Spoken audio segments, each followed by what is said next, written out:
as my grandmother would use a word for him, he's a Misna, is Arvind Kejriwal. He is the biggest Misna that you have to watch out for. And I remember in 2008 going to Modi's house in Gandhinagar, after which I wrote an article, so it's all published material, where I said one day this man will be the prime minister. I may be allowed any political ideology. I can practice any religion. I can eat what I want. Who is someone else to tell me as long as it's not illegal? The tragedy is the left believes that Indianness is nationalistic and nationalism is right wing.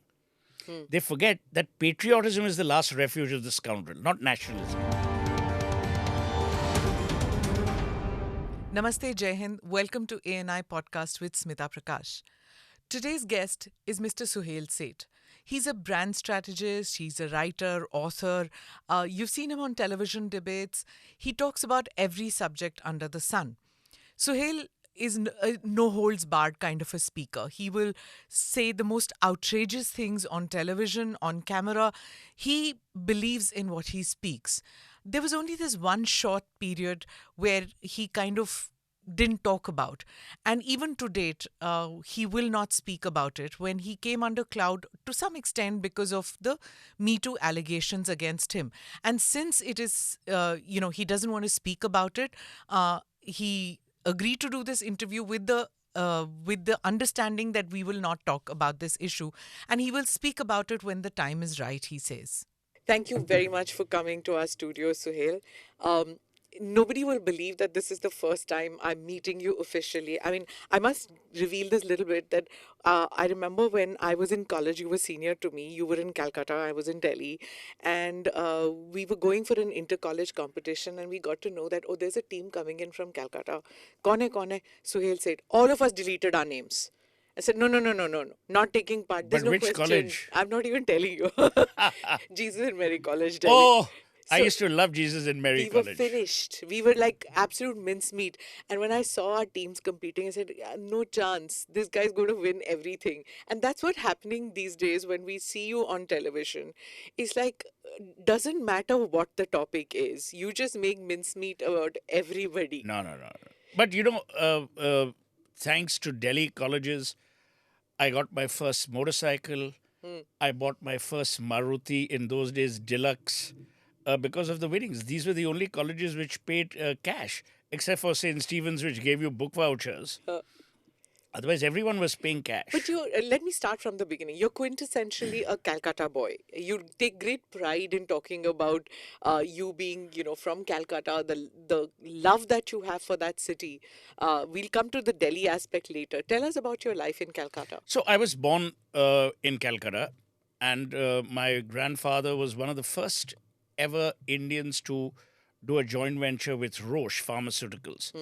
The Swiss pharma company. And he had a factory in Barrackpore. And then the Naxalite movement began. And when we were growing up, so I was 7 years old, 1970. And my grandfather's closest friend was Field Marshal Manekshaw. So at that time, General Manekshaw was the GOC&C Eastern Command. And he told my grandfather... We're talking about the 70s now. 70s. He told my grandfather, who was called Gangaram, he says, Gangaram, move him out of Calcutta and send him to boarding school. So in 71, the year of the Bangladesh Liberation War, I was packed off to St. Joseph's in Nainital. But Calcutta is what gave me the anchoring, and which I tell all young people. The only difference between Calcutta and other cities is they don't care who you are, how much you own, how much you earn, as long as you can do two things. You can speak well and you can be interesting. And obviously, if you're a foodie, it's the icing on the cake. And we were encouraged to speak out, to speak against the establishment. I remember when I came back to Calcutta from Nainital, the school principal in Lamartnia was accused of theft of cameras. And, I rose in the assembly and we created a huge ruckus.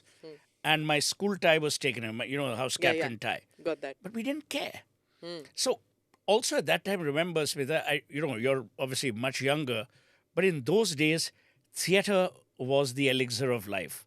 So I started doing plays at the age of 12. So by the time I finished with the Calcutta leg, I'd already done about 167 plays. Indira Gandhi had banned Bhutto by I.S. Johar. Yeah. I.S. Johar had auditioned me in Bombay. And when she banned it, I went to Jyoti Babu. I never knew him, didn't know him at all. Both of us students went to him and I said, Mr. Basu, you run West Bengal. How can Mrs. Gandhi stop a play from being staged? He says, I'm giving you permission. You stage the play. So we were growing up, Smita, in an environment which allowed you to challenge, which allowed you to disagree without being disagreeable. And it allowed you the fortitude with which you could face the world only because you had knowledge to back you up.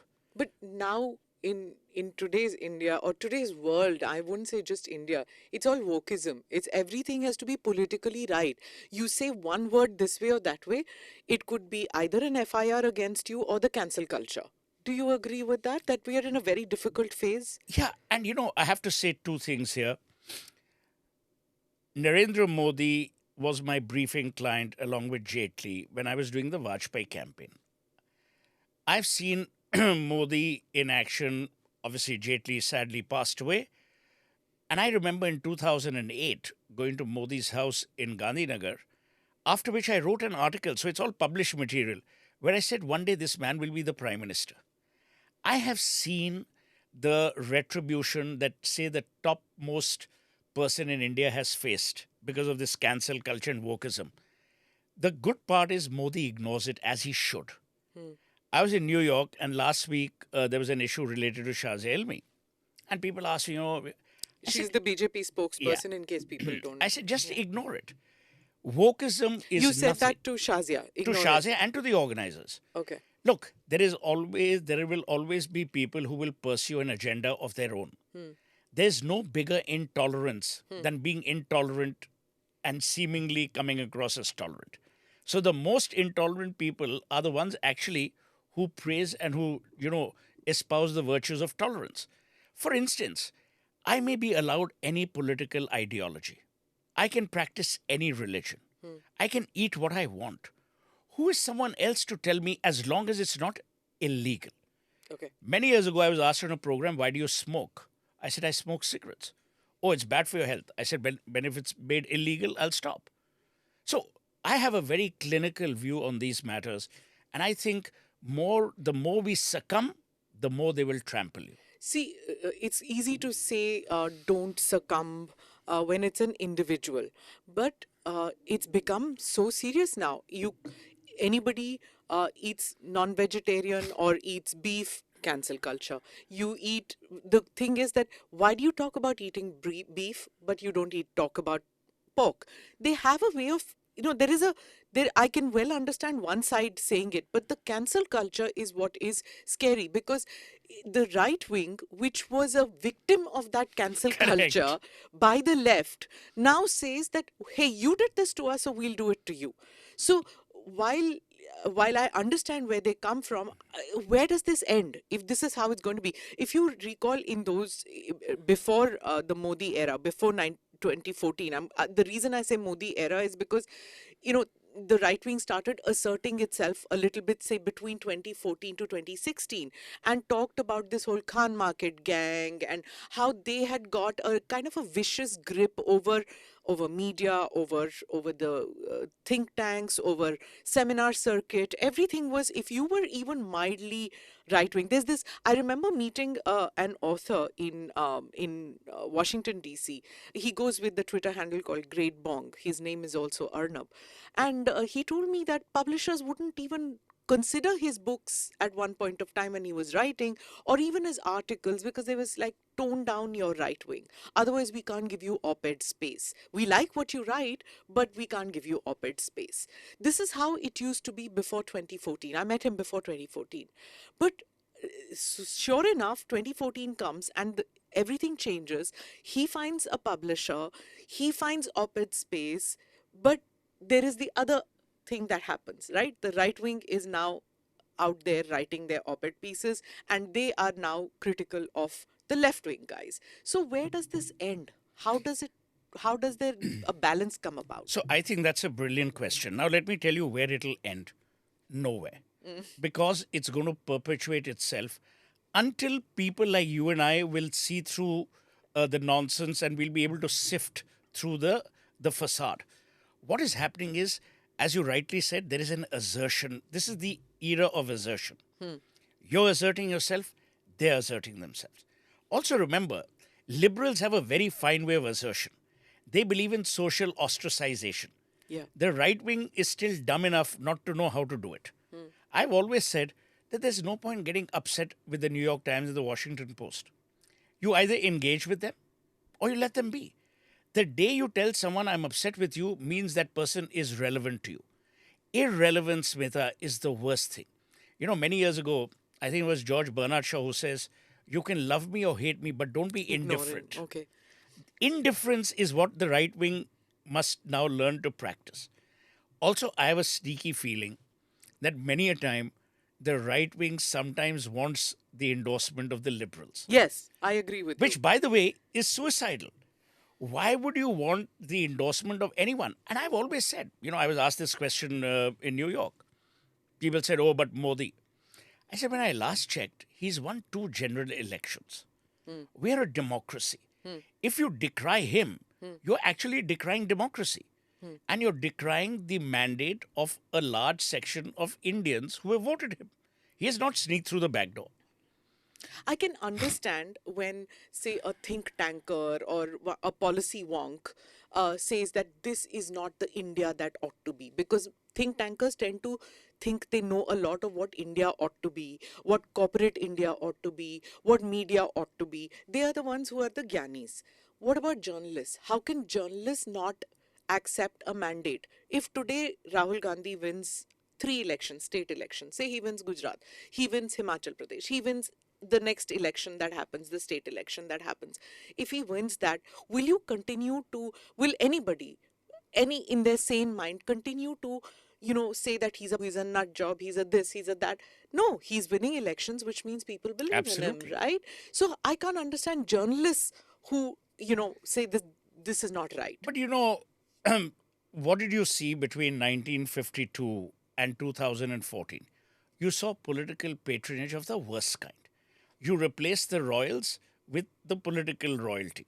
And they gave you largesse. They took you on Air India One. Yeah. They allowed you their junkets. Even Atalji allowed this. Yeah. What did Modi say? He says, I don't care. And what Modi has done is what these guys needed a long time ago. Now, I'll give you examples. I know of several people, Smita, who, using their journalistic tag or their accreditation, were staying in government-sponsored bungalows and homes Sure. without paying a dime. Why?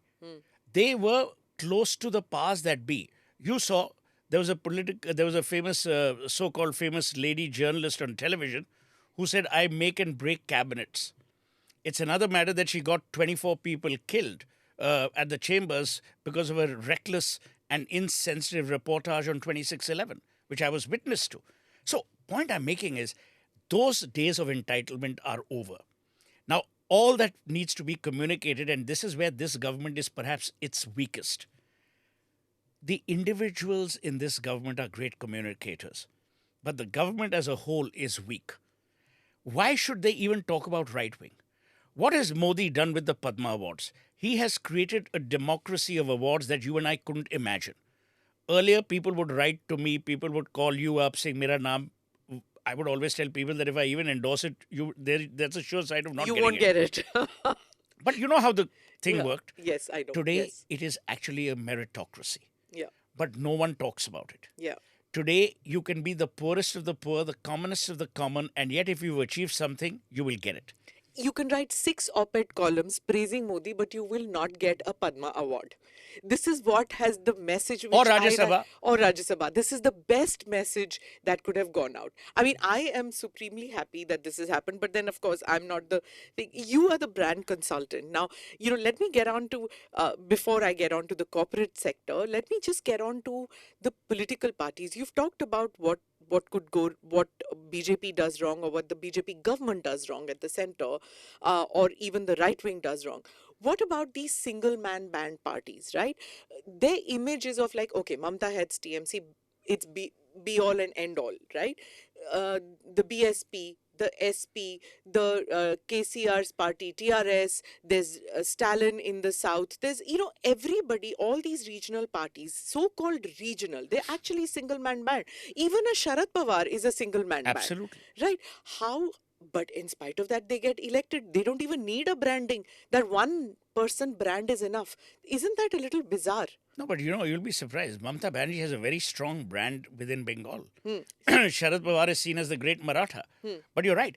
These are not pan-national parties.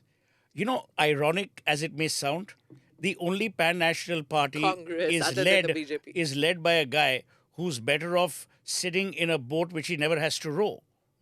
And no pun intended on that snake ladder boat. But that's the tragedy. Yeah. The tragedy is that is the only pan-national party. Right. The others are parties which fight elections because they have funds. The other person you have to watch out for, because as my grandmother would use a word for him, he's a Meesna, is Arvind Kejriwal. That is such a Punjabi thing to But say. she was Punjabi, as I am too. Okay. He is the biggest Meesna that you have to watch out for two reasons. Number one, he's obviously got money. And now he's got 2 states under his belt. He understands the game. He has plied certain sections of the media with lots of advertising money. Yeah. And, that's what you've got to be worried about. Because he understands the game that is being played qua the media. And you rightly mentioned, how irresponsible has the liberal media been in the most recent reportage on Bhagwat Mann? There's been complete radio silence. Why? Because they're plied with advertising money. So the question that then needs to be asked, Smita, is, as Khushro Irani famously said of the Statesman many years ago, he says the press in India is as free as it chooses to be. And I'm not saying this because I'm sitting here. You run one of the most formidable agencies, in terms of news agencies. You know better than I do that the pulls and pressures sometimes are highly exaggerated. Sometimes television channels want to toe a particular line because they're looking for benefits which have nothing to do with news gathering. Someone may want land for a university. Someone may want land for this. Someone may want land for that.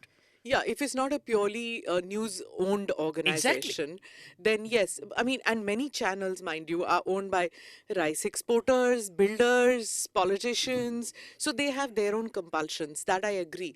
But and even newspapers, I shouldn't say just news. So that's where I think social media has come in. Let me tell you, even when we're talking about the media in the past, there are many presumptions that I myself had, which I used to think that's the way it's done. Till social media came in, and there was a lot of reality check and literally learning every day. Yeah. That, oh my God, what I was doing was wrong. What I was thinking was wrong. And this comes in when an ordinary person tells you that, this is elitism, that, you don't even realize it, that what you were seeing or what you were doing was wrong. And then it just comes back to me. I think social media is a great leveler. Yeah, but I'll only tell people like you, because you're in the field, don't give too much credence to social media. Okay. If you look at the numbers, it's almost about 2% of your population. So it really doesn't matter. Twitter wars can be fought between people who have nothing else to do. B, social media has a way of creating pressure groups where none should exist. The third is the anonymity. The anonymity allows them to say reckless things. Sure. When the government created controls or wanted to create controls, I was all for it. And someone said, oh, you're in for censorship? I said, I'm sorry. Platforms cannot be used to incite and create hatred. Platforms cannot be used to peddle fake news. Then there must be some mechanism of retribution. Either the platform should be made responsible, or people using the platform should be made responsible. Tomorrow someone makes an allegation against you or me or person X or person Y. There is what nothing. recourse do I have? There is nothing. I mean, this whole fact checker business, I'm not even going to get into it, because then, it becomes impossible, because then... And who's given them the darja ki bhai aap best fact checker ho? Right? Who are you to tell me that your facts are the perfect facts? And they choose the facts which they want to pick. Absolutely. And that choosing is based on ideology. It's not choosing based on what is news. It's choosing based on, okay, this suits me ideologically, this suits me religion-wise, caste-wise, whatever, and that's why I'm going to fact check or not fact check it. That bothers me. No, so which is why the point that you raised earlier is very interesting. the idea of India existed before we became free. We're now all excited about India at 75, and we'll get excited at India at 100. The point is, if you look back, you pull back a bit, what have you actually celebrated in India at 75? Modi's done a remarkable job by at least branding it. Azadi ka Amrit Mahotsav. But if you look at the communication, it's been pathetic. Now you tell me, Tagore, Bankim Chandra Chatterjee, whether it was Swami Vivekanand, Sri Aurobindo, the zillions of people across, Amrita Preetham, they were all contributors to the shaping of the thinking that made us who we are. And I'm talking even go back further, go back 3,000 years ago. My belief is that the time has come for us to celebrate Indianness. The tragedy is the left believes that Indianness is nationalistic and nationalism is right-wing. They forget that patriotism is the last refuge of the scoundrel, not nationalism. Yeah, that's parsing the word because not many people get into the intellectual aspect of Because it, right? they don't read. They don't read. Yeah, okay. I'm dealing with, even in the corporate world, I'm dealing with 99% people who are absolute idiots. But you can't say that to them because some of them, you need to respect. So when you're doing branding, your ideology negative, right? You don't even think that about the ideology of your client. You don't think about the religiosity or non-religious or agnostic or whatever. It doesn't matter to you, right? What happens when you go in to talk about branding of a political party? If you get a client, if you have to advise a client, does it matter whether you believe in? No. But see, that's why I've done Vajpayee ji. I did Sheila Dikshit. The word Bhagidari was given by me. I treat it as an assignment. Okay. I don't treat it, and you're absolutely right, I'm completely politically neutral. Okay. And I've always been. Because frankly, I'm more interested in great food than a great political party, because no matter which political party comes, they will tax the hell out of me. Yeah. So I really don't care. Okay. What I worry about are political parties which are insidious. To my mind, and with all grave responsibility, I will say Aam Aadmi Party has become insidious. Insidious why? When you raise alarmist bugles, when you try and be anti-establishment for the sake of being anti-establishment, when you bitch out every institution that is germane to the functioning of a democracy, then you're insidious. Now, you may be insidious because Fear of elections. gets votes, right? Fear gets votes. But Smita, that's the I problem. know it's the danger. I get it. But what I'm trying to say is it's not as if he's reinventing the wheel. No. He knows internationally what has happened, right? But you see, that's the problem. Today, if you look at what's happening in America, there was a time 6 months ago when I told people that if Trump stood in 2024, he will win. But if you see some of the endorsements of the candidates he's had from the grand old party, people are losing. Why? Ultimately, people want a level of happiness and comfort. Now, the other day, someone on television said, so many high net worth individuals have left India since Modi came. My response was, I'm so delighted. Because the people who've left were non-contributory in any which way. They were people who were either skimming off the surface, they were people who were violating laws of this land, and they have left for better climes. To now say that the government must not take action. Now, the other thing which you alluded to, people like Mamata Banerjee say, oh, the agencies are attacking politicians. If politicians are making money, the agencies will attack you. The CBI or the ED didn't put 70 crores in someone's house. It was there. It was unaccounted for. Now, should our agencies stop working, even if it is for political reasons, and allow corruption to be condoned? You know, Suhel, many years ago, I met with this guy.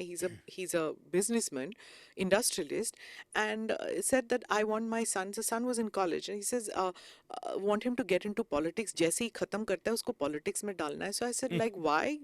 Contribute. He said, no, because all businesses need one person in politics to safeguard what you have, and two for expansion, क्योंकि सारे businesses जो हैं वो अब politicians ही own करते हैं, either benami or they own it. True. So this was quite a while ago, which made me think that what are we getting at? You need to get into public service to safeguard an existing business. It sounded ghastly. But look at the logic. It sounds miserable, but look at the logic. How much money do people have to spend in order to fight an election? it's way beyond the prescribed limit by the Election Commission. Sure. Today, the Election Commission says instead of 20,000, 2,000 is the Cash limit. amount, cash Yeah. remittance. All these political parties are minting money. Now, if I have to spend 10, 15 crores, I'm going to recover that 15 crores. How am I going to recover it? Not by being Mother Teresa. I will recover it in some form or the other. Who will I recover it from? People like you and me. Well, certainly not the two of us because I won't even Sure. pay a dime. Yeah. But that's how the whole recovery process begins. Yeah. So my belief is that until and unless you make electoral funding really severe, look at England, for example. In any constituency you stand for in England, you can't spend more than £30,000. That's the limit. And they are hawkish about it. Even if you spend £1 more, you can actually be debarred. We have to follow that. And trust me, that day is not far. You know, I advise the Tatas, I advise men. If you see the Tatas, they have a transparent way of funding elections, which is based on two principles: track record and what achievements have you made from your last electoral winnings to the present. And it's all mathematically attributable. So there's no कि भाई आज मेरे को ना आपको 300 देने हैं But मैं you're आपको दे talking दूंगा. about a Tata, right? At the grassroots level, when an MLA election, a panchayat election, Yeah. that's where all you You're can't right. have these kind of rules. You know, your corporate rules are different, but all the money is actually coming in from the street. You know, where the shopkeepers. Yeah, but you know It's very what hard Modi, for but them, see, right? but see what Modi's done, and I've said this publicly. It is by far the cleanest cabinet India's ever had. Ever. Yeah, I believe there is in this cabinet or in this government, the rule is that even the slightest bit of taint and you'll have to leave. So there is this fear of danda all the time. And I'm so glad. Now, are people making money? Some are making money in the name of the party. Some bureaucrats must be making money, or, you know, people in certain departments or whatever. But I can tell you, and I advise some of the biggest industrialists in the country, each one has said, हमें अब दिल्ली जाने की ज़रूरत नहीं पड़ती, which means we don't need to go to Delhi ever again. Earlier, That's euphemism for you had lining to- pockets, lining pockets or, you know, paying obeisance. right? Today, the fact that Modi doesn't meet individual industrialists and would only meet you in groups, or the fact that they've given a lot of credence to the FICCIs, CIIs, ASSOCHAMs of the world, they are interested in policy. Once the policy is laid down, it doesn't matter who you are, what dispensation you come from. And this whole nonsense that Rahul Gandhi started, now that we're talking about corporates, about Adani and Ambani, two things. Number one, Rahul Gandhi, even if he tried hard, he wouldn't be able to employ a single person with an honest day's salary. Number two, why do you begrudge people who are doing well for the country? You know, Adani hasn't, again, come out, you know, stolen from a bank or done dacoity, neither has Ambani. Why do you constantly berate your own industrialists? Today it's just these two. Tomorrow it'll spread. And you will start having people at state levels. So suppose a Smita Prakash doesn't pay money to a Mamta Banerjee, Mamta will start saying, Smita is bad. There is no end to this. So, you know, we were talking about this whole Adani Ambani business, which Rahul Gandhi keeps saying, and even Aam Aadmi Party, all their leaders of Aam Aadmi Party, they keep saying that Soot Boot ki sarkar bhi thi, and then they kept saying that it's industrialists who run this government. So there's this whole movement towards an anti-industrialist or just two people becoming richer, whereas most of India is becoming poorer. The Congress even celebrated the Prime Minister's birthday as Berozgari Divas, if I'm not mistaken. So, on the other hand, people, you know, say that you're crushing wealth, you know, those who are wealth creators, job creators. You're going after them. So tell me, what is the right way? What is So the- let me give you facts. Today, Reliance Industries is the second largest employer of Indians and is the largest employer of Indians in the private sector. In September 2015, on the 5th, Radhakrishnanji's birthday, when Mukesh launched Jio, it dropped pricing in comparative terms by almost 60%. So today, India is the world's leading digitized economy. I mean, even Germany can't get its goddamn payment portals right. Who did that? A Mukesh Ambani. Now you tell me there was Airtel, there was Vodafone, there were other players. Today what has happened? Airtel is doing brilliantly. Vodafone Idea is in trouble, as they should be because of perhaps their service levels or whatever.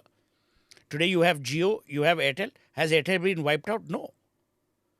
Adani, when Adani actually made his initial money, it was during the Congress days. Please understand, he's in the infrastructure business. For a port to materialize, it takes about 14 to 15 years. Let's say he fast tracks it and does it in 9 years. It's still before Modi came to power. It's very easy for Rahul Gandhi or for anyone to take pot shots. It's the same Mamata Banerjee whose reckless, irresponsible member of parliament made comments about Adani. Who was the chief guest at the Global Business Summit where I was also present? Gautam Adani. So if they don't like him, why do they take his money? If Rahul Gandhi doesn't like Adani, why does Ashok Gehlot invite him to Rajasthan? Please also remember, I can understand political compulsions. But when political compulsions become personal, they can go personal as well. Where did Rahul Gandhi and his family for years get money for their elections? Did they go to Fiji or New Zealand? No. They got it from these people. Who did Ahmed Patel, who supported Ahmed Patel seek all the time? From Dhirubhai Ambani's time, he sought their, support and patronage. I think corporate India is doing a fabulous job. A, B. Today, the Tata Group under Chandra, and I'm deeply involved, I know, they've done fabulously well. Now, will you say that Modi is also supporting the Tata Group? When the Cyrus Mystery case happened, it went right up to the Supreme Court. It went through all the procedure. And when the House of Tata won, would you say that, oh, Modi got it done? I mean, this is ridiculous. And let me tell you, this Soot Boot Ki Sarkar comment delayed reforms by 2 years. And I know because Jaitley was finance minister. And nobody wanted this. I will give you a fact. Gautam Adani has never spoken about it, but I can tell you it's 100% true. He owns the airport in Jaipur. He also owns the airport in Ahmedabad. He won't put his name there. Because obviously politicians must have told him, ki, apna naam mat dalo, we'll get into trouble. I mean, this is ridiculous. Here is a person, the bids are transparent.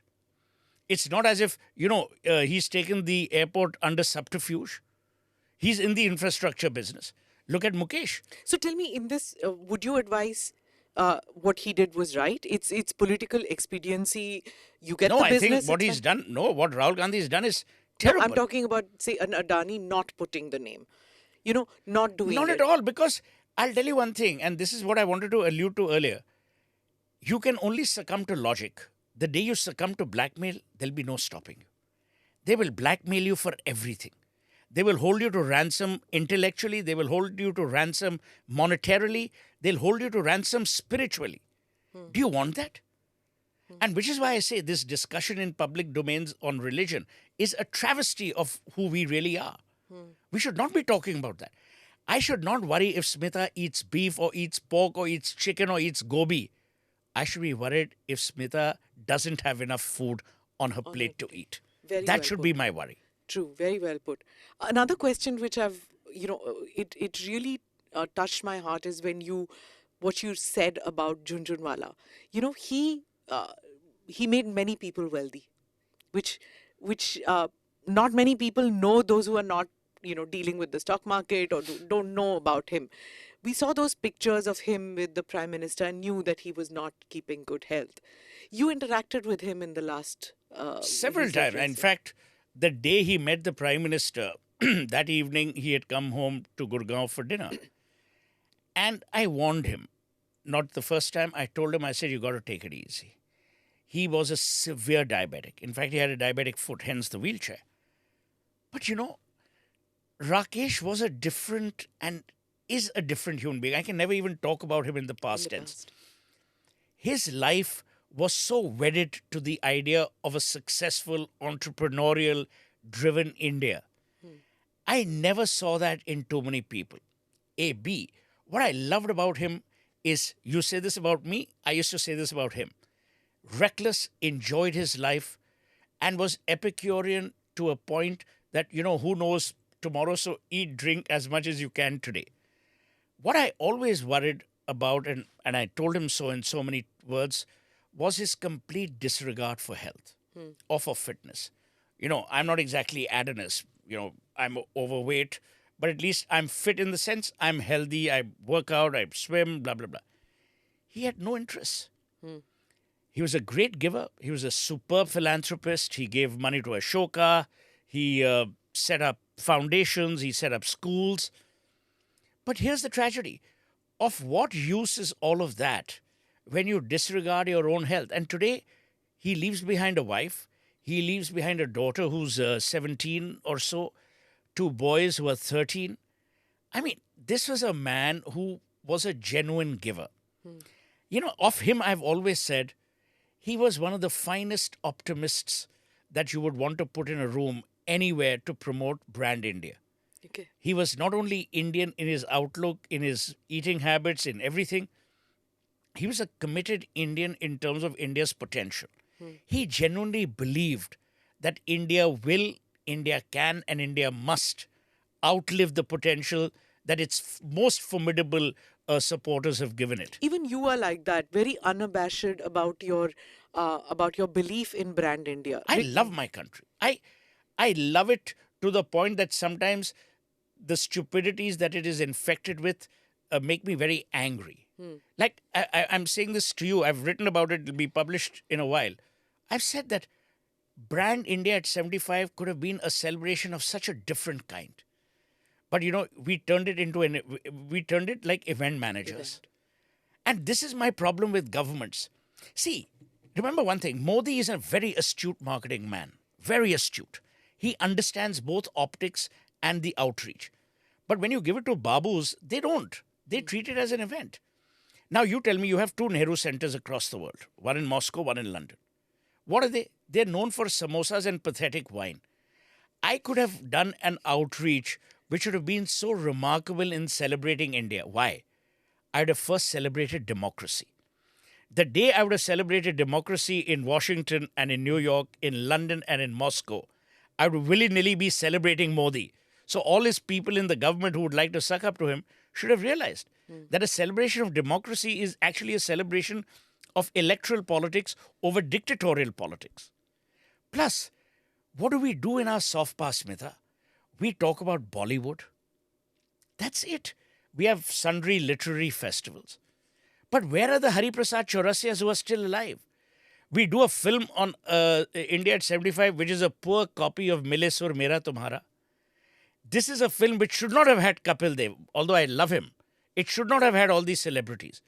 It should have had the same Padma awardees who you and I don't know, but who we would have come to know, through whom we would have admired the diversity of India, both in potential as well as linguistically and culturally.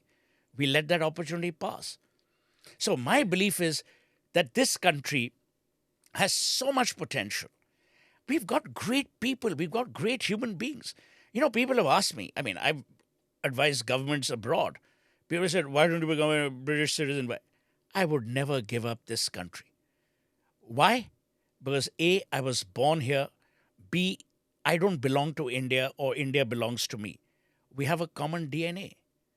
And I've often said that India is like the bumblebee. Aerodynamically, the bumblebee can't fly. But you know, the bumblebee doesn't know that. So it flies happily. Okay. So for all the cynics who say, अरे India नहीं कर पाएगा, India ने किया है. और हाँ, unemployment है, बेरोजगारी है. कौन से देश में नहीं है?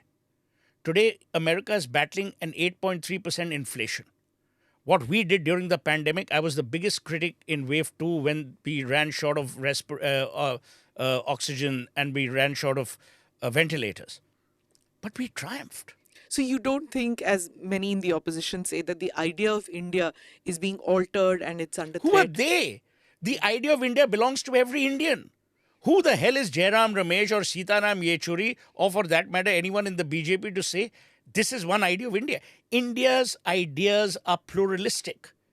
India is not monolithic in either its outlook or in its construct. India is a celebration of diversity. India is a celebration of contrarian thought. I mean, the fact that we are today celebrating Netaji, we are also celebrating Mahatma Gandhi. We are also celebrating Sardar Patel. Now, it's another matter that sometimes we make dead people fight. That's another matter. But the point is, we are celebrating our diversity. And why shouldn't we? But I'm saying, celebrate the scholarship of India. our lives will go. Our cars will shrink or cars will vanish. The idea of India will only remain if we anchor the idea of India in the ideas that made India. For that, you will need scholarship.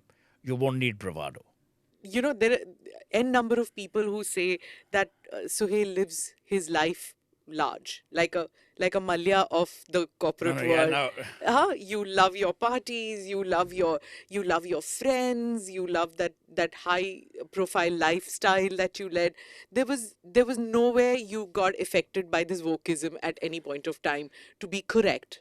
no, so two things. Number one, I live within my means, obviously. I don't even have 0.001 paisa of debt. When I say debt, even my credit card owings. Number two, what is the harm? I'm not cheating.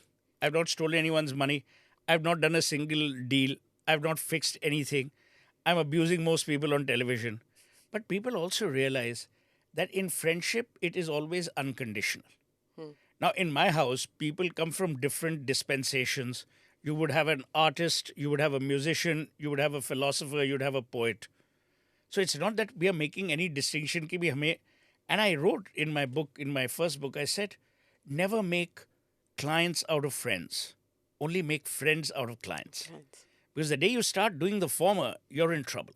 When it comes to Bollywood, when you talk about the Bombay film industry, Bombay. right? This whole thing about nepotism, casting couch, it's become again this cancel culture is coming in.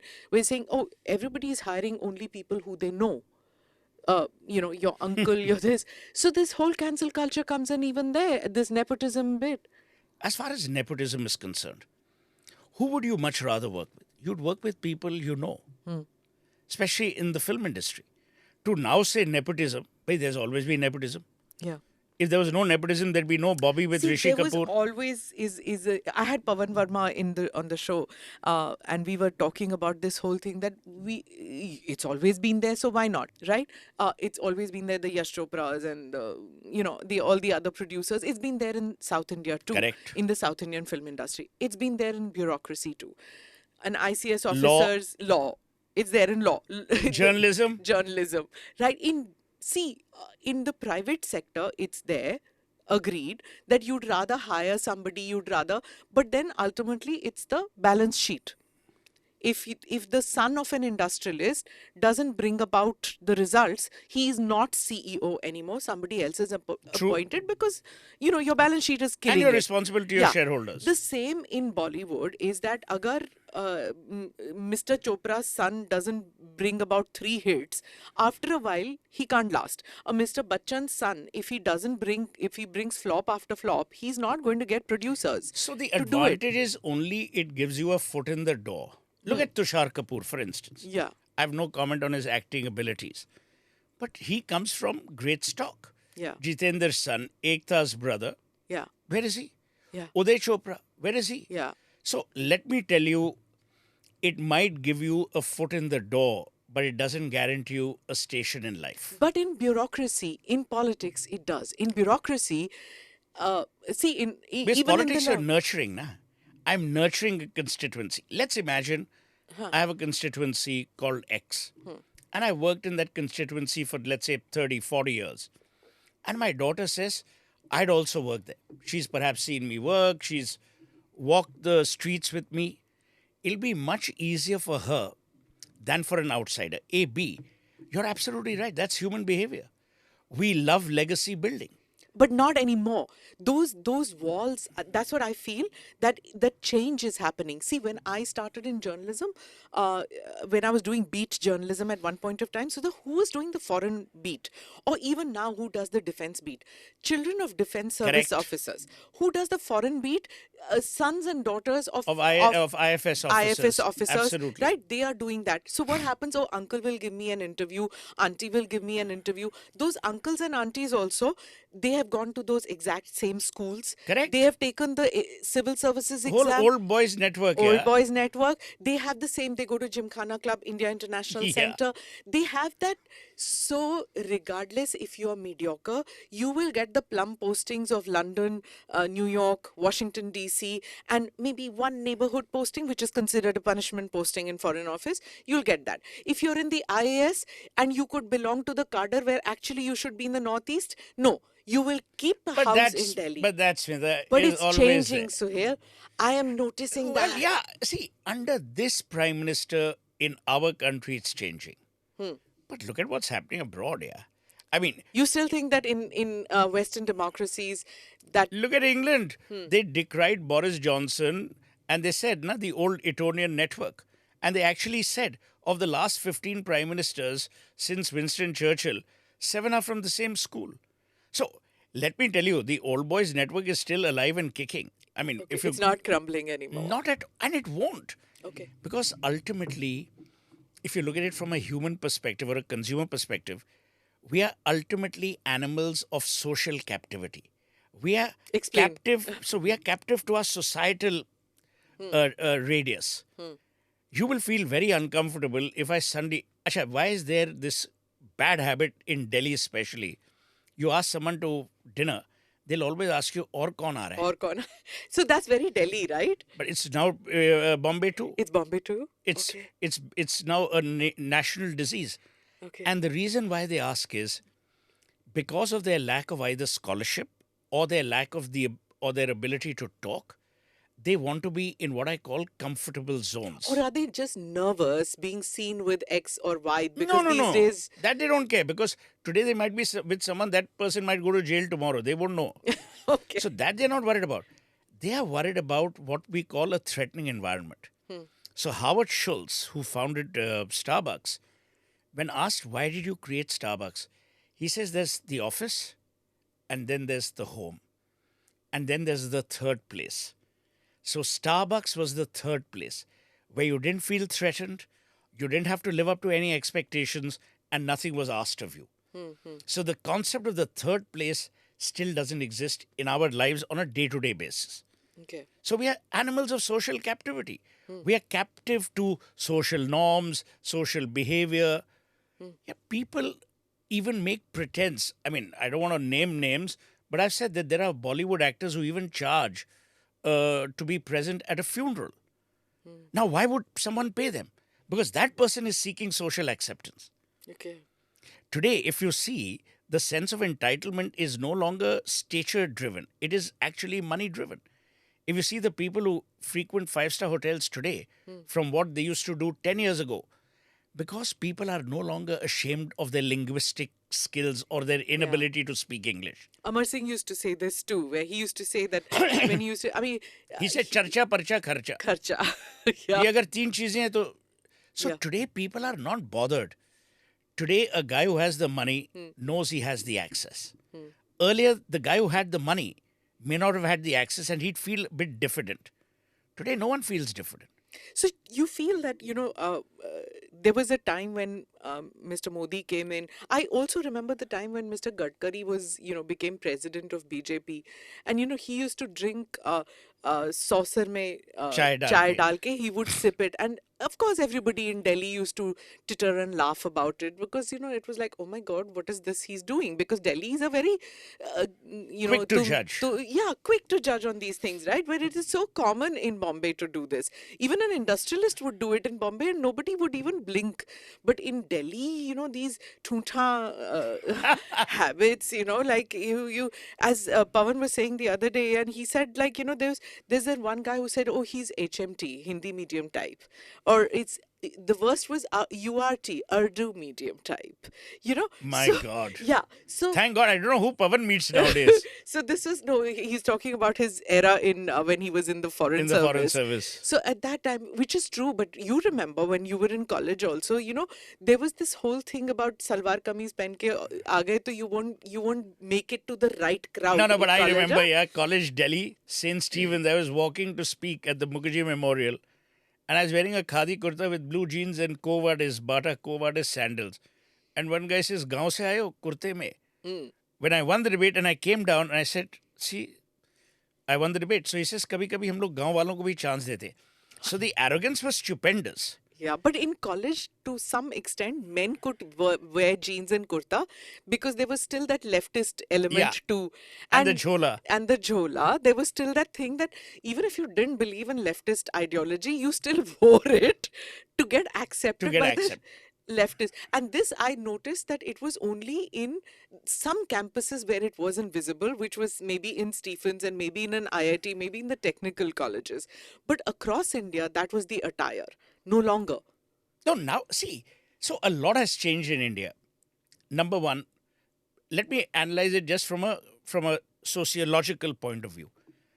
The Indian of today versus the Indian 10 years ago is 700% more confident. Number two, we have decried a lot of the social mores. See the matrimonial column ads in those days. You had to be, they would ask for IFS, doctor, lawyer. Today they don't care. Number three, the Seven sense of, figure, eight figure salary is what matters. no, and the sense of Because entitlement has gone. there was no EMI in those days, right? You lived within your But that's means. my worry also. Yeah. Because I'm seeing, Huh. especially in Delhi, the amount of social pressure on materialism is causing great damage. Plus, parenting is being outsourced. You know, in our times, if you took a tutor, You you'd be are talking ashamed. about materialism. I mean, everybody knows, right? And you yourself love your hedonistic life, But I've earned Suhail. it. You've earned it. So then, I've earned it, and so should we? I'm happy driving. I go in autos if I can get an auto quickly in Bombay outside Yeah. Taj Lands End, because we've been there, done that. You know, I drive a Kia, and I'm very proud to. People say, "Oh, you used to have a Maybach. What happened?" I said, "You know, I find a Kia more comfortable," which I do. You probably not get kidnapped. No, forget kidnap. You have to be comfortable in your own skin. Okay. Ultimately, you will not take anything with you. Where are you most comfortable? Calcutta, Gurgaon, New York? I'm comfortable Bombay? everywhere because I have great friends Okay. and I have great other interests. So in New York, I have my place to see in the evening. I have the opera to go to. In London, the same. You have great friends. You're not hanging around only with the NRI crowd, you know, waiting to have just your usual Indian food. But the point is, in order to be that, you've actually got to be interested in things. You know, I still work towards finishing one book a day. But people say, how can you finish a book a day? You have to make the time. So a lot of chaps will What say, is oh, the what a... creative pursuit that you really like? Is Oh, I it love theatre. theatre? Theatre, debating, elocution, writing. So, you know, half the jokers will not know. So they will say, oh, ye to Delhi mein aake he became this or he became that. Yeah, we've been there, done that for ages.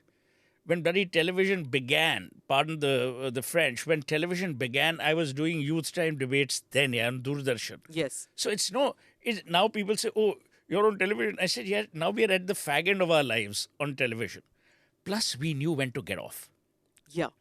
In college, 13 episodes and you were done and you had to work towards the next 13 episodes. no, and in college, the day I finished my graduation, I never came back and spoke in any inter-college event. There were people who were taking part even during their MAs because of the money or the fame or whatever. I said, no, I've done my graduation, I'm out. It's very important to know when to stop. Okay. Because this is a mindless rush towards avarice of a kind that you and I can't define. The other thing is, and I bemoan the fact that this is happening, the young of today are unable to communicate because of a lack of scholarship. Today, communication, oh, what's up, bro? How do you respond to that? How do you respond to someone, aur kya ho raha hai? Not reading. That's become a major thing with And both not listen. parents and not listening. They're hearing because that's a non-cognitive function, Yeah. but they're not listening. And look at what's happening. You and I both take part in these debates. Right. Satire is gone. Humor is gone. No, it's not there. Have you noticed not just satire and humor gone, everybody is so scared that one sentence this way or that way can lead into an FIR, that there are many experts now who viewers probably don't realize, but they're reading it out of a computer. They're not speaking there like you speak and then I speak, right? I react to an anchor who, or Nab or Navika or whatever asks a question and I react to that question. They don't. They have a script prepared and they're reading Why? it out because they're scared. One, they're not confident, like you were saying, because they're not sure सवाल क्या पूछेंगे, right? So they come prepared with, this is what I have to say, and I'm going to say this regardless of what the question is. And I'm noticing That's bizarre. that they're not all that erudite when you meet them in real life, but on television, suddenly they're spouting shairi and they're quoting and everything. This is straight out of a computer which is kept in front of them. And we don't realize it, or viewers don't realize it. But it's only when I meet them, I realize, my goodness, this person really cannot speak. He's speaking out of that, either for fear of being misquoted or picked up by these so-called fact checkers who are agenda artists who want to cancel you out of these debates. Or else they But you just know, don't I've care. never touched wood. I have not been cancelled out because, frankly, I don't care. You don't get, yeah. A, B, everyone knows I have zero malice. I have no agenda. Whatever's happened to me in my life, I've always reacted in the same way, that you let it pass. Because, you know, a fight never helps anyone. Viciousness and vitriol never help you. I have often used humor or satire, you know, in television debates, because I think everyone is so angry. And I wrote an article many weeks ago. I called us the Republic of Rage. I said, everyone's angry. आप गाड़ी में जा रहे हो, the guy behind is angry because you're not moving. But how can you move if the traffic light is red? I frankly get angry just waiting for 40 minutes, waiting for my turn to speak. That makes me angry. Nothing else makes Now, can me you imagine? angry. So, Suhel, the other thing is that, you know, as in our profession, because the, you know, news moves so quickly, I've noticed journalists, as they become older, they keep bemoaning about the good old yesteryears. That was true journalism. Today, it's not. That's rubbish. Do you feel like that No, no, in your profession too? No. So two things. Huh. When we did advertising, my contemporary was Piyush Pandey. So Piyush and I used to work on clients together. It's a different ball game, Smita. We walked in like lions. What was my salary? 6,000 rupees a month. But we walked in as if we owned the place. Today, an agency walks into a client's office as if they are servile, as if they are supplicants. So I've always told people in advertising today, and I left advertising in 2006. I said, you know, when we walked in, the clients would respect us because we had a point of view. And if the client didn't like it, we'd tell him, lump it, and we'd walk out. Today, everyone is scared. Yaar, dunya kya bolegi, business will lose. You only have to compromise on one thing, not compromising. The day you compromise, you will be trampled. And, you know, there are people who will walk all over you. So what I'm seeing today is different. I'm seeing it different in advertising. I'm seeing marketing change. More and more people are not spending as much time in understanding consumer behavior as much as they should. People have stopped reading. Where is journalism today? I think the journalist of today is under far greater pressure than he or she has ever been. Okay. As you said, of the immediacy. Plus, you're being bombarded. Yeah. When was the last time you actually read a printed newspaper cover to cover? Because you didn't need to. You're getting real-time news on Twitter. And I'm, you know, And you're getting an overload. At my age, I'm finding this, that I have the newspaper in front of me and I'm seeing the article, but instead of reading it there, I move to my laptop and I type that because my eye is reading a typed word faster than a newspaper. There you are. So I'm the only person who, whether in London or in New York, You the subscribe hotels to- have instructions to give me printed newspapers. But that's like, we are dinosaurs who are still No, we are subscribing not. to We are newspapers. not. We are the people who genuinely believe Reading. in the printed word. Yeah. And you're absolutely right. I think journalists today have a far greater challenge. Yeah. They have a challenge of being judged immediately. They have a challenge of these so-called fact checkers who One will be... sentence, Suhel, can make you, you know, like land up with 10 FIRs. You're sitting in Delhi, you're sitting in a Noida studio, and the FIRs are in Calcutta. The FIR is in Jaipur. But, you know, that has to stop. Now the clubbing has happened thanks to the courts, but that's after a jaddojahed. I know of several anchors. What do you do? It's a live debate, right? It happens this way and that way. And you just let a sentence go by. Because how much can you concentrate? No, and it's unfair. This Yeah. whole FIR business, you see, we cannot use the justice system for pernicious purposes. Justice, you must read this brilliant book. I know he's part of the right-wing cancel culture, but read a book called The Idea of Justice by Amartya Sen. In that, only one statement is very relevant to what you and I are saying. He says, ultimately, justice is about fairness. And there's a difference between niti and nyay. Niti is when Smita goes to court. Nyay is what she receives at the hands of the court. So there's no point saying, Smita has been to the Supreme Court. What has the Supreme Court given her in terms of fairness? And ultimately, justice is about fairness. So when you and I discuss all this whole FIR business, we have to understand that are these FIRs actually solving either a legal issue? Are they addressing an illegality that I may have committed? Or is it pure harassment? It is pressure tactic. So if it's harassment or pressure tactic, it's sad. I mean, I was sued for 800 crores by a particular company because I said something on Twitter. It's another matter that it got sorted or, it went away. So I'm saying we cannot allow ourselves to be prisoners of a pernicious justice system. And that should not be the reason for you to be gagged. Yeah. But again, you could probably do an out-of-court settlement, or you'd have a lawyer who can help you with, with discussing with the client, or you can even go to court and you can battle it out. But what happens to an employee? You own your company. But what happens to an employee is that the boss turns around and says, "तुमको क्या बोलने की ज़रूरत थी?" Tread the line which is the cautious line.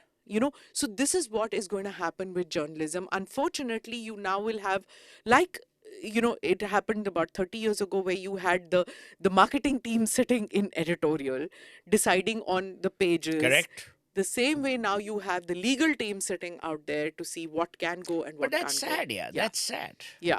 So, these are the pitfalls of where journalism is heading towards. Anyway, interesting talking to you, Suhel. Thank you so much for giving us your time. Thank you Thank very you. much. Thank you for watching or listening in to ANI Podcast with Smita Prakash. That was an interview with Suhel Seth. If you liked what you saw, then please like and subscribe in whichever platform you saw this or heard this. Namaste, Jai Hind.